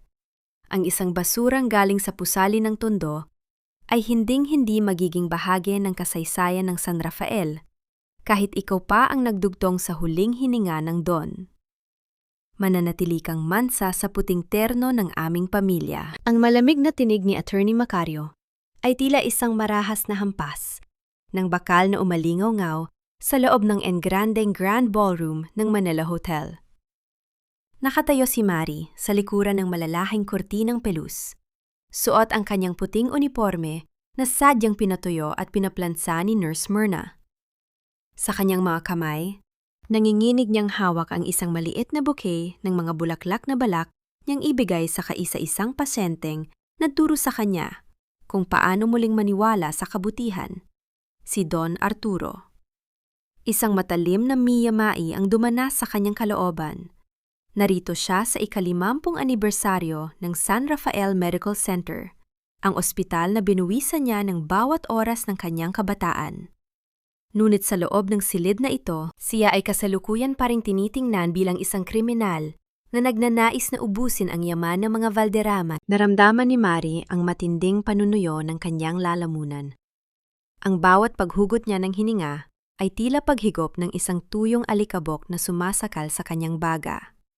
Nanigas ang kanyang buong katawan nang marinig niya ang malakas na palakpakan ng mga stockholders at mga politiko sa loob ng ballroom, habang tinatawag ang pangalan ni Doña Pilar. Ang bango ng mga mamahaling rosa sa entablado ay naging amoy ng lason sa kanyang pandinig. Isang internal crumbling ang tuluyan ng lumalamon sa kanyang pagkatao. Ang bawat pader na itinayo niya upang maging matatag para sa kanyang mga pasyente ay tila ba ginuho ng isang marahas na pagkakanulo? Saan ako nagkulang? Ito na ba ang halaga ng bawat tahi ng katarungang iniyalay ko para sa kanila? Ang mapaupo sa dilim, habang ang mga magnanakaw ay nagniningning sa gitna ng liwanag. Sapat na ang pananahimik, Mari. Ngayong gabi, ang bawat lihim na inilibing nila ay muling magsasalita sa harap ng buong mundo. Ang boses ni Sebastian ay tila isang munting liwanag sa gitna ng naggangalit na bagyo. Lumapit ang lalaki at dahan-dahang hinawakan ang nanginginig na palad ni Mari. Isang golden moment ng kalinga ang namayani nang mapansin ni Mari na wala ng bakas ng kayabangan sa mga mata ni Basti. Ang lalaking minsang nagpahiya sa kanya ay kasalukuyan ng nakatayo sa kanyang tabi, handang marumihan ang kamay upang iligtas ang kanyang dangal. Ready ka na ba, Basti? Ang pabulong na tanong ni Mari. Ang kanyang boses ay nanginghinig sa pagitan ng takot at determinasyon. Hindi lang ako ready, Mari. Desperado na akong itama ang bawat pagkakamali ko. Ang tugon ni Basti, habang iniaabot ang digital tablet na nakakonekta sa dambuhalang projector ng ballroom. Biglang bumukas ang malalaking pinto ng sulyap. Ang orchestra ay huminto sa pagtugtog nang pumasok si Mari, hindi bilang isang aplikante, kundi bilang isang saksi ng katotohanan. Ang lahat ng mata ng Zoitu Liu ay napako sa kanya. Ang mga flash ng kamera ay tila mga kidlat na tumatama sa kanyang anyo. Ipinapakita ang kanyang puting uniforme na bagaman simple ay nagniningning sa tinde ng integridad. Doña Pilar, ang pagdiriwang na ito ay tapos na. Ang boses ni Mari ay malinaw, matatag, at umalingaw-ngaw sa bawat sulok ng ballroom. Naniga si Doña Pilar sa gitna ng entablado. Ang kanyang mikropono ay bahagyang nayanig sa kanyang nanginginig na kamay. Anong kalapastanganang ito? Guards! Ialabas ang baliw na babaeng yan! Ngunit bago pa makagalaw ang mga gwardya, pinindot ni Basti ang play button sa screen. Hindi ito video ng kasaysayan ng ospital. Bumulad sa lahat ang orihinal na camera footage mula sa pharmacy vault. Ang video kung saan malinaw na makikita sina Pilar at Dr. Renato na sadyang pinapalitan ang mga special drugs ng mga mumurahing substitute. Kasunod nito ay ang audio recording mula sa recorder ni Don Arturo kung saan inamin ni Pilar ang kanyang tunay na pagkakakilanlan at ang plano niyang ubusin ang pondo ng charity ward. Isang nakabibinging katahimikan ang bumalot sa buong ballroom na sinundan ng isang malakas na ingay ng pagkagulat mula sa mga panauhin. Ang mist of distrust na pilit na binuo ni Pilar laban kay Mari ay tuluyan ng napunit sa harap ng lahat. Ang hiya ay naging isang dambuhalang sementeryo na lumalaman sa bawat piraso ng dangal ng matanda. Isang golden moment ng ganap na pagpapakumbaba ang namayani nang bumaba si Basti mula sa entablado at lumuhod sa harap ni Mari. Ang lalaking tinitingalan ng lahat, ngayon ay nakasubsob sa marmon na sahig, humihingi ng tawad na hindi na kayang bayaran ng kahit anong yaman. Patawarin mo ako, Mari. Ang hikbi ni Basti, na tila punong-puno ng dugo at pait. Pinakasalan ko ang aking kayabangan habang ikaw ay kasalukuyan ang nagbubuwis ng buhay para sa pamilya ko. In front of all our investors, I am officially reinstating Dr. Marikip Carandang as the chief neurosurgeon and the real heart of San Rafael. Naramdaman ni Marie ang paglambot ng kanyang panga. Ang slow burn na emosyon sa pagitan nila ay tuluyan ng sumabog sa tinde ng katarungan. Lumapit si Don Arturo sa entablado gamit ang kanyang wheelchair, itinaas ang nanginginig na kamay ni Marie sa harap ng media. Siya ang aking anghel. Siya ang katotohanang pilit nilang pinatay. Ang mahinang sabi ng matanda, ngunit sa gitna ng tagumpay, mabilis na kumilos si Doña Pilar. Hinablot niya ang isang matulis na piraso ng kristal na dekorasyon sa lamesa at akmang susugurin si Mari. Isang mabilis na yabag ng mga sapatos ni Nurse Myrna at ng mga manggagawa mula sa tondo ang narinig mula sa likuran. Pinalibutan nila ang entablado. Nagsisilbing isang dambuhalang pader laban sa lason ng matanda. Hindi mo na siya masasaktan muli, Pilar, ang mariing sabi ni Myrna. Ang cliffhanger ay dahan-dahang nabubuo sa bawat segundo ng pananahimik ni Mari habang tinitignan ang pag-alis ng mga pulis bit-bit sina Pilar at Renato. Ngunit sa dulo ng pasilyo, napansin ni Mari ang anyo ni Attorney Macario na kasalukuyan ng tumatakas. Dala ang isang itim na bag. Sa loob ng bag na yon ay ang huling vial ng experimental drug na balak nilang ibenta sa mga dayuhang kumpanya. Isang lason na maaring muling pumatay sa libu-libong inosente. Sino ang unang magsasakripisyo upang pigilan ang tuluyang paglalaho ng huling ebidensya? At magagawa kaya ni Basti na manindigan hanggang sa huli kung ang kabayaran ay ang tuluyang pagguho ng kanyang sariling pangalan sa harap ng batas? Ang gabi sa Maynila ay ngayon pa lamang tunay na nagliliyab at ang katarungan ay kasalukuyan nang nakasabit sa isang manipis na hibla ng tadhana. Huwag mong isipin na ang pagtakas ay isang mabisang gamot sa iyong mga kasalanan, attorney. Ang bawat hakbang mo palayo ay tila pagpunit lamang sa huling pahina ng iyong marangal na pangalan na sadyang ibinenta mo sa diablo. Ang malamig na tinig ni Sebastian Valderrama ay tila isang marahas na kislap ng kidlat na yumanig sa madilim at maalikabok na service stairs ng Manila Hotel. Nakatayo si Basti sa itaas na palapag, hinihingal, ngunit ang kanyang mga mata ay nananatiling nakapako sa anyo ni Attorney Macario, nakasalukuyan ng nagmamadaling bumaba patungo sa parking basement. Sa ilalim ng malamlam na dilaw na ilaw ng hagdanan, ang bango ng sandalwood ni Basti ay nahahaluan na ngayon ng amoy ng luma at ng ingitim na semento, isang matinding kaibahan sa kislap ng ballroom na kanila lamang nilisan. Naramdaman ni Mari ang matinding panunuyo ng kanyang lalamunan habang sumasabay sa pagtakbo ni Basti.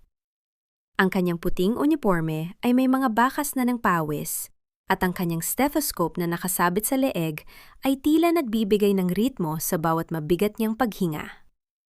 Isang internal crumbling ang dumaan sa kanyang isipan. Narito siya, ang neurosurgeon na nangarap lamang ng tahimik na buhay sa operating room. Kasalukuyan namang nakikipagpatintero sa kamatayan sa loob ng isang madilim na lagusan. Ang miya-mainang lahat ay tila isang nakakasakal na usok. Ang taong dapat ay tagapagtanggol ng batas ay siya palang kaisa, isang magnanakaw na nagnanais pumatay sa kinabukasan ng San Rafael. Sebastian, get out of my way! Hindi mo alam kung anong sinasayang mo? Ang pasigaw na bulyaw ni Macario habang pilit na binubuksan ang pinto patungo sa basement. I have a buyer in Europe. Kapag nakuha ko ang perang ito, hinding-hindi na natin kailangang dilaan ang paa ng tatay mo. You're pathetic, Macario. Akala mo ba ay sapat na ang pera upang takpan ang baho ng iyong pagkatao? Ang malamig na sagot ni Basti habang mabilis na tumatalon sa huling baitang ng hagdanan upang harangin ang daan ng abogado. Isang golden moment ng pambihirang tatag ang namayani ng marahas na sunggaban ni Basti ang kwelyo ni Macario. Ang bawat buhay na kinuha ni Mama Pilar at Dr. Renato ay nakatatak na sa iyong mga palad. Ibigay mo sa akin ang bag. Naramdaman ni Marie ang biglang paghinto ng pagtibok ng kanyang puso nang makita ang anyo ni Macario. Inilabas ng abogado ang isang matulis na panulat mula sa kanyang bulsa at akmang itutusok ito sa leeg ni Basti.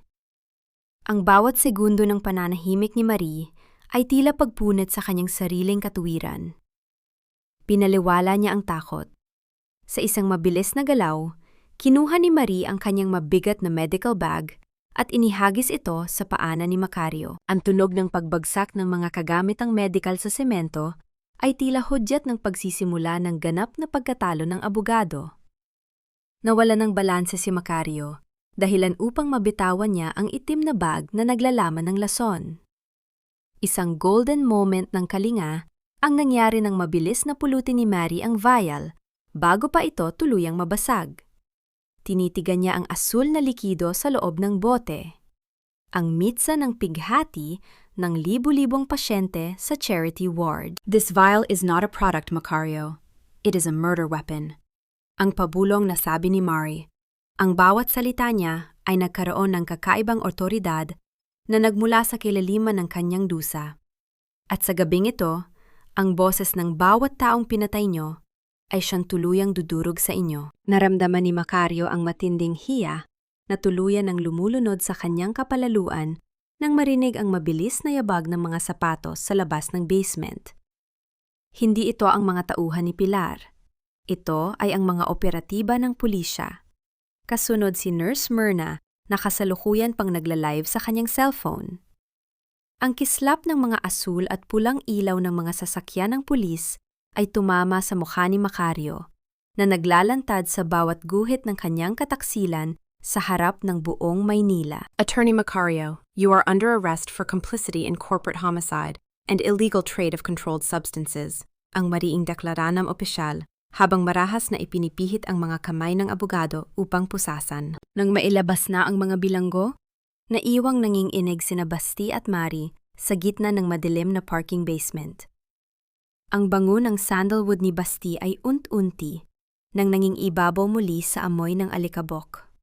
Isang slow burn na emosyon ang sumabog sa kanilang pagitan nang dahan-dahang hawakan ni Basti ang balikat ni Mari.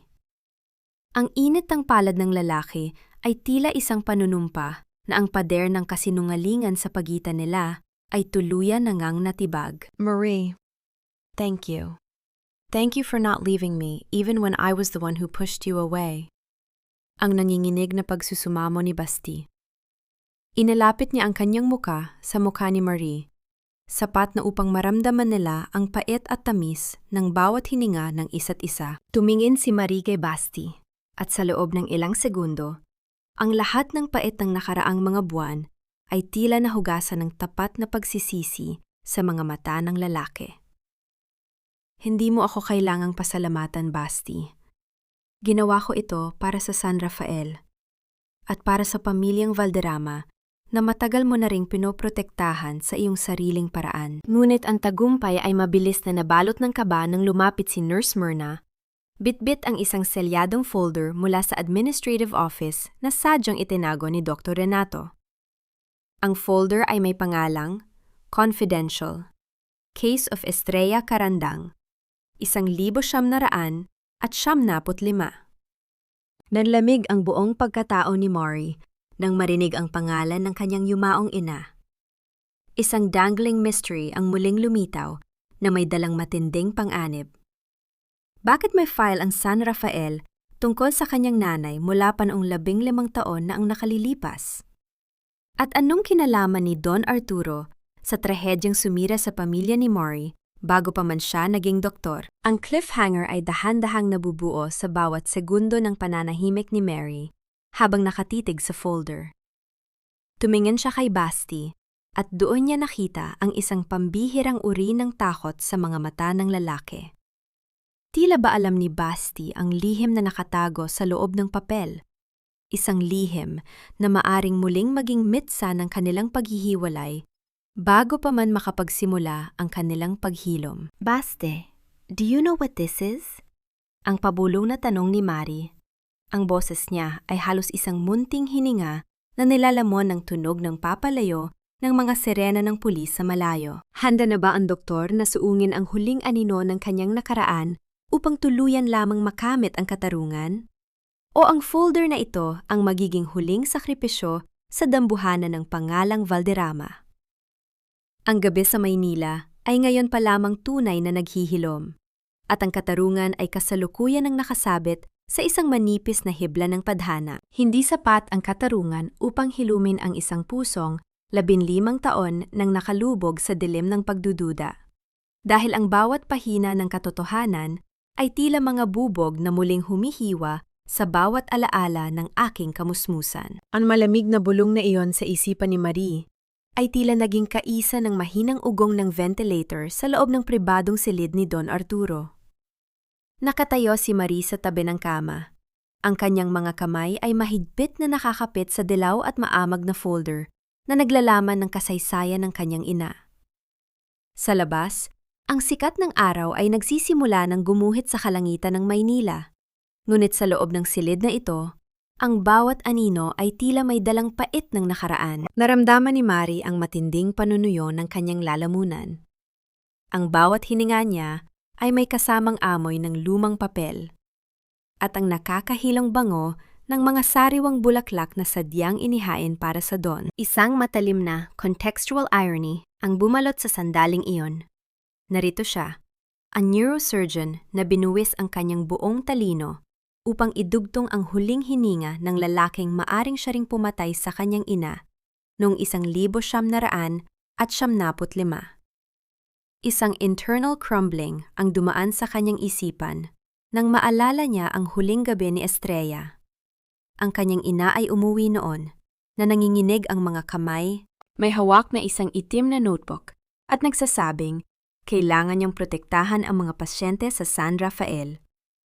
Pagkatapos niyon, ang tanghing natira ay ang balita ng isang aksidente sa loob ng laboratorio. Mare, pakiusap. Basahin mo muna bago mo siya hatulan. Ang mahinang pagsusumamo ni Basti. Nakatayo ang lalaki sa kabilang panig ng kama. Ang kanyang mukha ay balot ng matinding pighati. Isang golden moment ng kalinga ang namayani ng dahan-dahang hawakan ni Basti ang nanginginig na palad ni Marie. Hindi ko alam ang tungkol sa file na ito, pero pangako, kahit ang tatay ko pa ang may sala, hinding-hindi ko hahayaang mabaon muli ang katarungan. Dahan-dahang idinilat ni Don Arturo ang kanyang mga mata. Isang malabo at nanginghinig na sulyap ang ibinigay ng matanda sa folder na hawak ni Marie. Naramdaman ni Marie ang biglang pagluluwag ng hangin sa kanyang paligid nang makita ang tindi ng pagsisisi sa mga mata ng Don. Ang lalaking tinitingala ng buong bansa ay isa na lamang lupaypay na anyo. Tila ba, ang bawat diamanteng pag-aari niya ay naging mga mabibigat na bato na sumasakal sa kanyang sariling konsensya. Estrella, Hindi ko siya naipagtanggol. Ang pautal-utal na bulong ni Don Arturo. Ang boses niya ay tila tuyong dahon na tinangay ng hangin. Ngunit sapat na yon upang manginig ang buong pagkatao ni Marie. Nalaman ni Estrella ang tungkol sa mga illegal na tests ni Pilar. Tinaka niya magsalita. Inutusan ko si Macario na patahimikin siya. Ngunit hindi ko alam na ang ibig sabihin ng patahimikin para kay Pilar ay ang tuluyan na siyang ilibing. naramdaman ni Marie ang pagpunit sa kanyang kaluluwa. Ang mist of distrust sa pagitan niya at ng San Rafael ay tuluyan ng naging isang nagangalit na apoy. So you paid for her silence. Ibinenta niyo ang buhay ng nanay ko para lamang manatiling malinis ang inyong ospital? Ang pabulong na hiyaw ni Marie. Ang bawat salita niya ay puno ng purong pighati. I spent 15 years building this foundation in her name, hoping it would wash away my sins. Ang hikbi ni Don Arturo na sinabayan ng mabilis na pagtibok ng kanyang heart monitor. Lahat ng scholarship na ibinigay ko sa iyo, Mary, lahat ng pagsubaybay ko sa pag-aaral mo sa abroad, iyon ang aking utang na loob na pilit kong binabayaran sa dilim. Patawarin mo ako, anak. Isang golden moment ng ganap na pagkawasak ang dumaan sa mukha ni Basti nang mapagtanto niyang ang bawat karangyaan niya ay itinayo sa ibabaw ng dugo ng pamilya ni Marie. Naramdaman ni Marie ang pang-inginig ng kanyang mga tuhod hanggang sa dahan-dahan siyang napaupo sa selyang kahoy. Ang miya-mainang tadhana ay sadyang nakakasakal. Ang kanyang tagumpay bilang doktor ay pabuya lamang ng isang nagkasalang budi. Hindi nabibili ng scholarship ang buhay ng nanay ko, Don Arturo. Ang malamig na sabi ni Marie habang dahan-dahang tumatayo. Tumingin siya kay Basti at sa loob ng ilang segundo, ang slow burn na emosyon sa pagitan nila ay napalitan ng isang malawak na bangin ng pait. At ang kaisa-isang paraan upang mabura ang mansa ng 1,000, 975, ay ang ibigay sa batas ang bawat piraso ng dokumentong ito. Ngunit sa gitna ng tensyon, biglang bumukas ang pinto ng silid. Pumasok si Nurse Myrna, hinihingal at nalalaki ang mga mata. Sir Sebastian, Dr. Mari, may gulo sa labas. Ang mga tauhan ni Doña Pilar, naghain sila ng hostile takeover sa board. Sinasabi nilang may itinatagong ebidensya si Don Arturo na magpapabagsak sa kumpanya at balak nilang sunugin ang record section ng laboratorio na yun din upang burahin ang bawat bakas. Nanlamig ang buong pagkatao ni Mari. Ang katarungan ay narita na, ngunit ang kamatayan ay kasalukuyan na ring nagsisinde ng mitsa. Ang cliffhanger ay dahan-dahang nabubuo sa bawat segundo ng pananahimik ni Don Arturo habang tinititigan ang kanyang anak. Basti, ang huling kopya ng video confession ko, nasa loob ng fuse box sa lumang laboratorio. Save it before it becomes ashes again. Sino ang unang makakarating sa lumang lab? Ang anak na nagnanais bumawi? O ang apoy na sadyang inihanda ni Pilar upang tuluyan ng ibaon ang katotohanan? Ang gabi sa San Rafael ay ngayon pa lamang tunay na nagliliyab at ang katarungan ay kasalukuyan ng nakasabit sa dulo ng isang nagngangalit na unos. Ang apoy ay hindi lamang tumutupok sa mga lumang kagamitan at papel. Sinusunog din ito ang bawat kasinungalingang pilit mong itinayo sa ibabaw ng mga pira-pirasong buhay na sadyang kinuha mo sa ngalan ng kapangyarihan. Ang malamig na bulong na ito sa isipan ni Mari ay tila naging kaisa ng nakabibinging dagundong ng apoy na kasalukuyan nang lumalamon sa lumang wing ng San Rafael Medical Center. Habang tumatakbo sila ni Basti sa madilim at mausok na pasilyo, naramdaman ni Mari ang matinding panunuyo ng kanyang lalamunan. Ang bawat paghugot niya ng hininga ay tila paghigop ng nagbabagang uling na sumasakal sa kanyang mga baga. Isang matalim na internal crumbling ang dumaan sa kanyang kalooban. Narito siya, nakikipagpaligsahan sa kamatayan, kasama ang lalaking anak ng taong nagkanulo sa kanyang ina. Ang miya-mainang lahat ay tila isang makapal na usok. Ang bawat taon ng kanyang pag-aaral, ang bawat kislap ng kanyang tagumpay bilang doktor, ay pabuya lamang pala ng isang duguang konsensya. Mare, dyan ka lang. Huwag kang papasok sa loob. Masyado nang mahina ang kisame. Ang pasigaw na bulyo ni Basti habang pilit na binubuksan ang dambuhalang pintong bakal ng lumang laboratorio. Ang boses ng lalaki ay puno ng desperasyon at tapat na pagsisisi. Hindi ako mananatili sa labas, Basti. Karapatan ko ang makita ang huling hininga ng katotohanan. Ang nanginginig na sagot ni Mari. Binaliwala niya ang init na humahalik sa kanyang balat. Isang golden moment ng pambihirang tatag ang namayani ng marahas niyang hubarin ang kanyang puting terno upang gawing pantakip sa kanyang ilong at bibig. Ang bawat hakbang niya sa nagbabagang sahig ay tila ritmo ng isang paniningil na 15 taon na niyang dapat ginawa. Narating nila ang tapat ng lumang fuse box sa dulo ng laboratorio. Ang paligid ay nababalot na ng kahel na liwanag mula sa nagliliyab na mga chemical. Isang contextual needle ang bumaon sa puso ni Maury nang maalala niya ang huling sulyap ng kanyang ina sa lugar na ito noong 1995. Doon, sa mismong sulok na iyon, namatay ang boses ni Estrella Carandang. "Baste, dalian mo! Ang usok!" Ang hiyaw ni Maury habang nakatitig sa mga dila ng apoy na dahan-dahang pumupulupot sa mga kable ng kuryente. Isang golden moment ng ganap na sakripisyo ang nasaksihan ni Mari nang marahas na suntukin ni Basti ang nagniningas na takeb ng fuse box. Binaliwala ng lalaki ang hapti ng pagkakasunog ng kanyang mga kamay. Gamit ang kanyang nanginginig na mga daliri, naisiksik niya ang kamay sa siwang at nakuha ang isang maliit na digital drive na nakabalot sa isang plastic na hindi nasusunog. Nakuha ko na, Mari! Let's go! Ang sigaw ni Basti. Ngunit bago pa man sila makatalikod, isang malakas na tunog ng pagbagsak ng dambuhalang troso mula sa kisame ang humarang sa kanilang daan. Naramdaman ni Mari ang biglang pagluluwag ng hangin sa kanyang paligid. Hindi dahil sa kaligtasan, kundi dahil sa tindi ng kawalan ng pag-asa.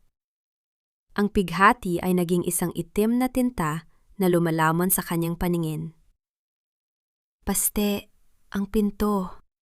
Ang pabulong na sabi ni Mari habang dahan-dahang nanghihina ang kanyang mga tuhod dahil sa tindi ng usok. Dahan-dahang lumapit si Basti at binalot si Mari sa kanyang mga bisig.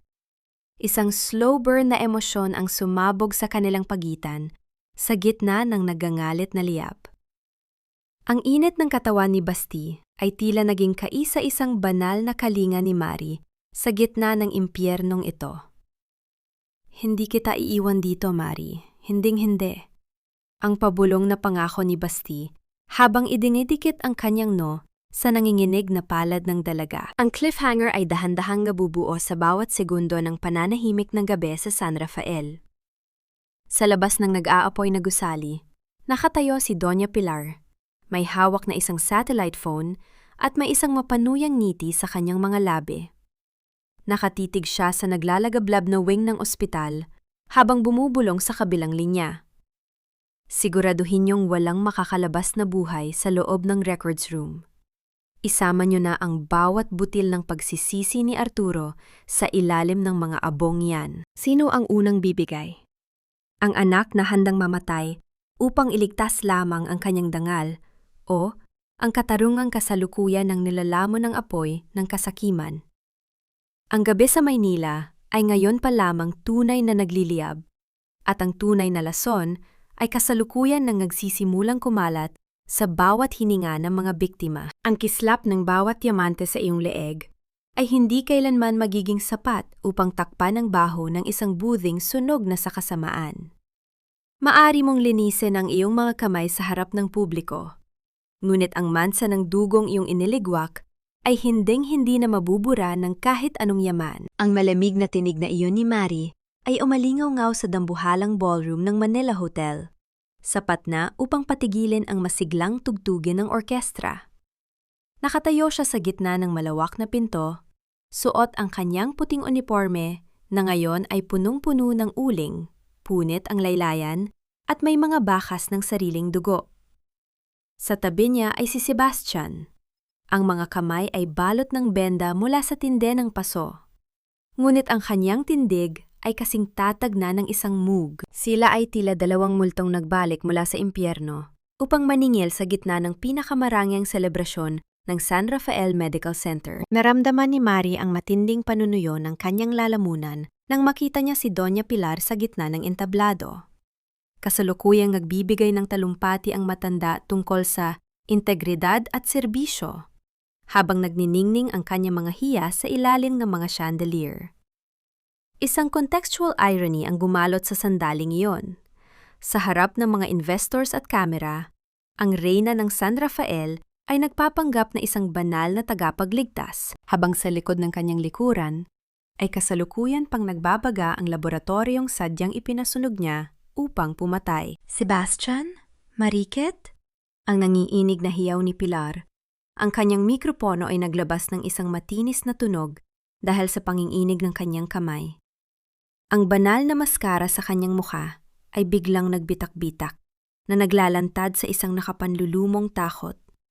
Security! Paanong nakapasok ang mga taong ito rito? Ialabas sila! They are mentally unstable! Ang tanging unstable dito, ma, ay ang pundasyon ng iyong mga kasinungalingan. Ang mariing sabi ni Basti, habang dahan-dahang naglalakad patungo sa entablado. Ang bawat yabag ng kanyang sapatos sa makinis na marmol ay tila ritmo ng isang hatol na hindi na mapipigilan. Inabot niya ang maliit na digital drive sa technician ng projector. Ipakita niyo sa kanila ang tunay na mukha ng San Rafael. Sa loob ng ilang segundo, ang dambuhalang screen sa likuran ni Pilar ay nagliwanag. Hindi ito video ng anibersaryo. Bumulad sa lahat ang huling video confession ni Don Arturo. Ang recording na binuwis ni Basti ang kanyang mga kamay upang mailigtas. Narinig ng buong ballroom ang boses ng Don, malinaw at punong-puno ng pighate. isinasalaysay kung paano pinaplano ni Pilar at Renato ang pagpatay kay Estrella Carandang noong 1975. Pinatay niya si Estrella dahil nalaman nito ang trial sa mga tao. At ngayon, tinangka niya ring patayin ang sarili kong anak at ang babaeng nagligtas sa akin. Ang huling salita ni Don Arturo sa video na sinundan ng isang nakabibinging katahimikan sa loob ng hotel. Isang golden moment ng katarungan ang namayani nang bumukas ang kabilang pinto at pumasok si Don Arturo, nakaupo sa wheelchair at inaalalayan ni Nurse Myrna at ng mga operatiba ng National Bureau of Investigation. Ang Don ay nanginginig ang panga sa tindi ng galit habang nakatingin sa kanyang asawa. Tapos na ang laro mo, Pilar. Ang paos na sabi ni Don Arturo. Hindi totoo yan. Inutusan lang nila ang computer na gumawa niyan. Ang histeryang sigaw ni Pilar habang pilit na kinukuha ang mariposa brooch sa kanyang terno. Tila ba ang hiyas na yon ang kanyang huling sandata? Ngunit sa isang mabilis na galaw, hinarang siya ng mga pulis. Isang internal crumbling ang dumaan sa mukha ni Attorney Macario nang mapagtanto niyang wala na siyang matatakbuhan. Isang golden moment ng pagsisisi ang nasaksihan ni Mari nang mabitawan ng abogado ang kanyang portfolio at dahan-dahang lumuhod sa sahig, humihingi ng tawad na hindi na kayang ibalik ang 15 taon ng pighati. Patawarin mo ako, Mari. I had to choose the gold over my license. Ang hikbi ni Macario bago siya tuluyang pusasan. Naramdaman ni Mari ang biglang pagluluwag ng hangin sa kanyang paligid. Ang mist of distrust ay tuluyan ng napawi, napalitan ng isang malupit na katotohanan na naging mitsa ng ganap na pagbabayad ng bawat may sala. Nakita niya si Pilar na kinakaladkad palabas ng ballroom, habang ang livestream ni Pering ay kasalukuyan nang nagpapakita ng kanyang tuluyang pagbagsak sa buong bansa. Ang hiya ay naging isang dambuhalang sementeryo na lalamon sa pangalang Pilar Valderrama hanggang sa kabilang buhay. Marie! Ang pabulong na tawag ni Basti habang nakatayo sila sa gitna ng nagkakagulong ballroom. Dahan-dahan niyang hinawakan ang kamay ni Marie, pinaliwala ang hapdi ng kanyang mga sugat. Nagawa natin. Malinis na ang pangalan ni Nanay Estrella. Tumingala si Marie kay Basti at sa loob ng ilang segundo, ang lahat ng pait ng nakaraang mga buwan ay tila nahugasan ng tapat na pagsusumamo sa mga mata ng lalaki. Ngunit ang tagumpay ay may kasamang malalim na sugat. Ang cliffhanger ay dahan-dahang nabubuo sa pagtayo ni Don Arturo sa gitna ng entablado. May dala itong isang shelyadong folder na sadyang hindi ipinakita kanina. Ang orihinal na kasulatan ng pagmamay-ari ng lupang kinatatayuan ng San Rafael. Inabot ng matanda ang folder kay Mari. This hospital, this legacy, it never belonged to me, Mari. Ang pabulong na revelasyon ni Don Arturo. Ang lupang ito ay ipinamana ng iyong lolo kay Estrella bago siya pumanaw.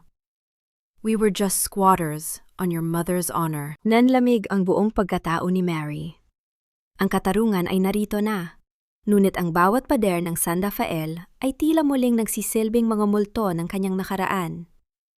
Handa na ba ang doktor na maging reyna ng palasyong pumatay sa kanyang ina? At ano ang magiging kapalaran ng pag-ibig nila ni Basti kung ang bawat butil ng yaman ng lalaki ay sa katunayan ay pag-aari na ni Mary? Ang gabi sa Maynila ay ngayang pa lamang tunay na naghihilom at ang katarungan ay kasalukuyan ng humihimig ng isang bagong oyayi. Ang katarungan ay hindi lamang ang pagpaparusa sa mga nagkasala, kundi ang kakayahang gawing kanlungan ang lugar na minsang nagsilbing bitayan ng iyong mga pangarap. Sa gabing ito, ang bawat pasilyo ng San Rafael ay hindi na amoy lason at takot, kundi bango ng isang bagong simula na itinayo sa ibabaw ng katotohanan. Ang malamig na bulong na yon sa isipan ni Marie ay tila nagsisilbing banal na basbas habang nakatayo siya sa gitna ng dambuhalang lobby ng San Rafael Medical Center. Isang linggo na ang nakalipas mula nang yanigin ng katotohanan ang pader ng institusyong ito. Wala na ang mga dambuhalang tarpuli ng mukha ni Doña Pilar. Pinalitan na ito ng isang paya, ngunit nagnininging na plak na may pangalang. the Estrella Carandang Memorial Charity Wing. Sa bawat hininga ni Marie, naramdaman niya ang pagluluwag ng pagkakasakal ng nakaraan sa kanyang leeg. Ang bango ng mga sariwang bulaklak sa lobby ay tila humahalimuyak. Hinuhugasan ang bawat bakas ng amoy ng uling mula sa sunog. Naramdaman ni Marie ang matinding katuwaan nang dahan-dahan niyang ilapag ang kanyang panulat sa ibabaw ng bagong hospital charter. Kasalukuyan niyang nilagdaan ang pagtatayo ng Free Surgery Fund para sa mga biktima ng maling paratang at para sa mga dukhang itinaboy noon sa labas ng gate. Isang internal crumbling ang dumaan sa kanyang isipan nang maalala niya ang kanyang sarili na nakaluhod sa putikan. Narito na siya ngayon, hindi bilang isang mansa, kundi bilang ang siyang naglilinis sa dumi ng isang buong pamilya. Ready na po ang bawat ward para sa ating unang batch ng charity patients, Doktora? Ang masayang ulat ni Nurse Myrna. Ang matandang nurse ay nagniningning ang mga mata sa tindi ng pag-asa. Isang kislap na 15 taon na ring nawala sa San Rafael. Isang golden moment. Nang ganap na pagpapakumbaba, ang namayani ng mapansin ni Mary ang isang lalaking nakasuot ng simpleng asul na uniporme ng isang orderly. Kasalukuyan itong abala sa pagpupunas ng sahig sa tapat ng silid pahingahan kung saan siya sadyang sinipa ni Basti noon. Ang lalaking yon ay walang iba, kundi si Sebastian Valderrama. Wala na ang kanyang mamahaling terno. Wala na ang kanyang diamanteng relo. Ang kanyang mga kamay ay balot pa rin ng mga benda mula sa tinde ng paso, ngunit ang bawat galaw niya ay puno ng isang uri ng dignidad na hindi kailanman nabili ng kanyang yaman. Dahan-dahan lumapit si Marie. Isang slow burn na emosyon ang sumabog sa kanyang dibdib. Nang tumigil si Basti sa kanyang ginagawa at tumingala. Nagtagpo ang kanilang mga mata. Isang sulyap na wala ng halong pag-aalinlangan. Tanging purong respeto at tapat na pagsisisi. Sir Sebastian, o baka dapat orderly na ang itawag ko sa inyo? Ang mahinang biro ni Marie, bagaman bakas ang lambing sa kanyang tinig. Isang matamis, ngunit mapait na ngiti ang sumilay sa mga labi ni Basti. Sebastian na lang, Marie.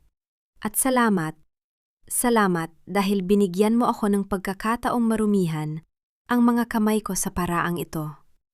Dito ko lang pala matututunan kung paano maging isang tunay na Valderrama sa pamamagitan ng paglilingkod sa mga taong dati ay tinatapakan ko lang. Naramdaman ni Marie ang biglang pag-ikot ng paligid nang dahan-dahang abutin ni Basti ang kanyang nanginginig na palad.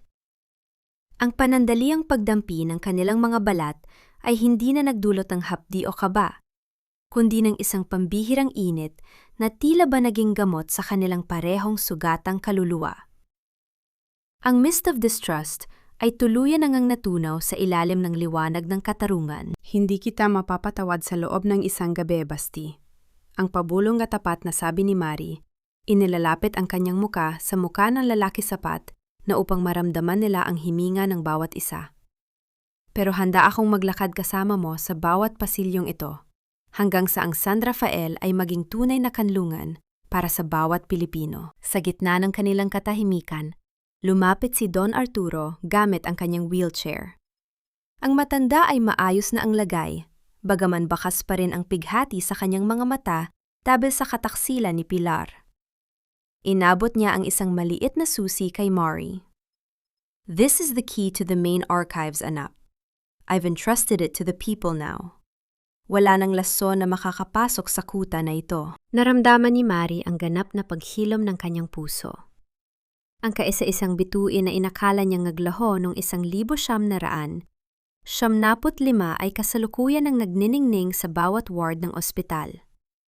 Ang gabi sa Maynila ay ngayon pa lamang tunay na naghihilom.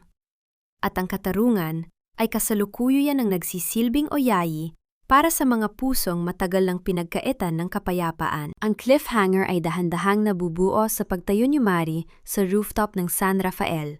Tanaw ang buong lungsod. Napansin niya ang isang itim na sasakyang dahan-dahang dumadaan sa harap ng gate. Ang sasakyan ni Attorney Macario na kasalukuyan ng kinukumpiska ng mga sheriff. Nakita niya ang huling sulyap ng abogado mula sa bintana, isang sulyap ng isang taong tuluyan nang nilamon ng sarili niyang anino. Ngunit sa tabi ng sasakyan, may isang misteryosong lalaking nakatayo. May hawak na isang lumang itim na notebook na kamuhang-kamuha ng logbook ni Estrella. Sino ang huling aninong ito, na tila may huling bulong pa mula sa nakaraan? At sapat ba ang katarungang nakuha ni Mari upang protektahan ang San Rafael sa oras na muling magbukas ang pinto ng kasaysayan? Ang bukang liwayway ay narito na. Ngunit ang mga bakas ng kahapon ay tila ayaw pang bumitaw sa huling piraso ng katotohanan. Ang tunay na katarungan ay hindi natatapos sa pagpipiit sa mga nagkasala.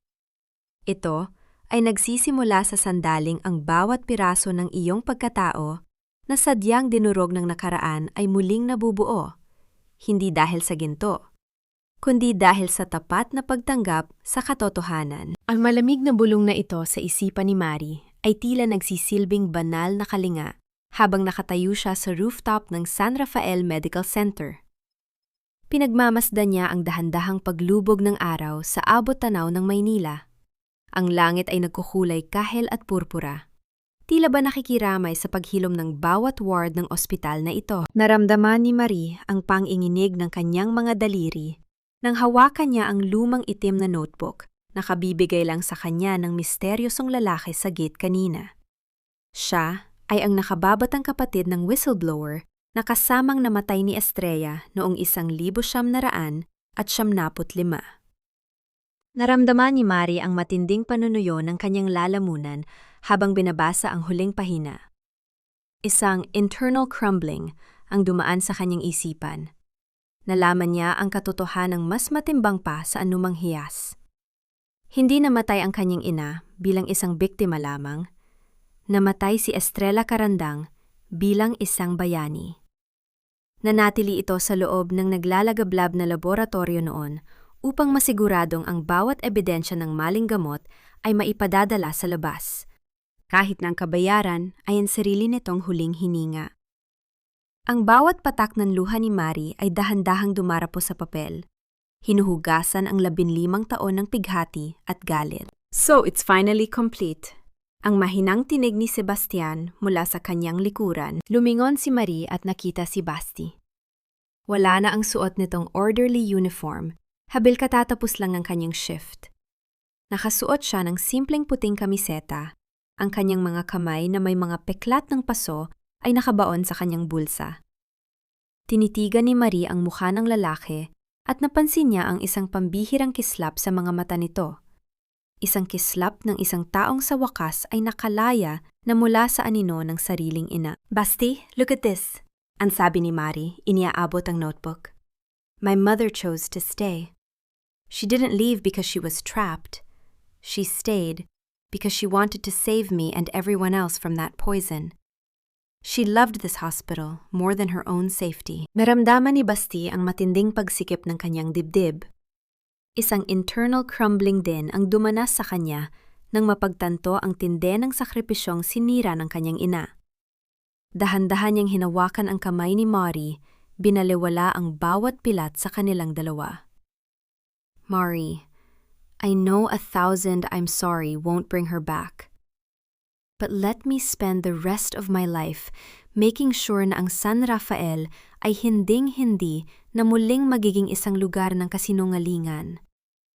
I don't want the title, Mari. I just want to be the man who stands beside you while you rebuild this heaven. Isang slow burn na emosyon ang tuluyan ng sumabog sa kanilang pag-itan sa gitna ng malamlam na liwanag ng dapit hapon.